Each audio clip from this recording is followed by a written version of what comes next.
করেছে ওরা সন্ত্রাস। নিরাপদ সড়ক চাই আন্দোলন যে ছেলেগুলো করেছে এক একটা মুজাহিদের বাচ্চা, ওদের বিরোধিতা যারা করেছে এক একটা কুখ্যাত সন্ত্রাস। ওই যুবকদেরকে কিয়ামতের ময়দানে আরশের নিচে ছায়া দিবে কে? আল্লাহ। আমরা প্রত্যেকের জন্য হেদায়েতের দোয়া করি প্রথমে।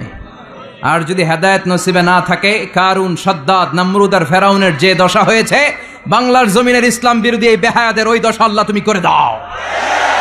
আমি কখনো হারি না, আমি হয় জিতি নয় শিখি, এরকম একটা অ্যাটিটিউড রাখবেন যে শিখতে আমাকে হবেই, কিন্তু হেরে যাব না আমরা। চিল্লায় বলেন ঠিক কিনা? কষ্ট যখন পাবেন, অসুস্থ যখন হবেন, ওইখানেও আনন্দ করবেন, কারণ সামনে আরাম আসতেছে। সুবহানাল্লাহ পড়েন। মুমিনের হারাবার কিছু নাই, দুঃখ পাওয়ার কিছু নাই। মুমিন অসুস্থ হলে অসুস্থতার মাধ্যমে তার গুনাহ ঝরে যায়, সে আল্লাহর কাছে প্রিয় হয়ে ওঠে। তা আমাদেরকে কেউ হারাইতে পারে?